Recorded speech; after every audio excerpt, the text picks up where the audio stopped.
Kung pakiramdam nyo ay paborito ka na ng kamalasan, wag na wag nyong kakalimutan na gawin po ito. Maghugas na po kayo ng asin. Ito ay gawin nyo Tuesday or Friday or kaya sa umaga. Pero kung pag susunod-sunod na mga kamalasan na dumarating po sa inyo, gawin nyo po ito araw-araw hanggang sa mapansin po ninyo na kayo po ay imbis po na minamalas ay puro swerte naman ang dumarating.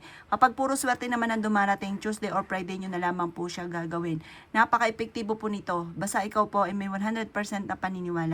Basta ikaw ay naniniwala na ikaw po ay magiging matagumpay, walang imposible, lalo na kung sasabayan nyo pa ng sipag at tiyaga. Kayo mismo ay magugulat sa dami ng mga blessing na darating po sa inyo. Kayo mismo ay magugulat dahil imbis po na puro kamalasan ay puro kaswertehan naman ang darating. Ito po ay napaka-epektibo basta't may 100% kang paniniwala. Ugaliin ang mga salitay ng mga magaganda at pagkatapos ay subukan nyo po itong gawin. Basta pagka-feeling nyo like kami na malas, magsunod-sunod na araw mga bossing ko ang paghuhugas na may asin sa palad or kaya sa kamay or kaya po parang feeling ninyo dumadaan lang lagi ang pera sa inyo po mga kamay. Napaka-epektibo po nito. Gawin nyo po siya isang umaga ang paghuhugas. At ito po ay hayaan nyo na matuyo ng kusa. Huwag nyo na pong tutuyuin pa ng tuwalya. Hayaan nyo siyang kusang matuyo. Napaka-epektibo po nito mga bossing. At dadaling ka nito kung saan lagi ikaw ay suswertihin.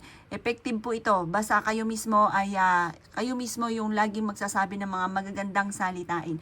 Kasi pag once na ikaw lagi nagsasabi ng mga salitain ng mga magaganda, maganda po talaga ang mga nagaganap.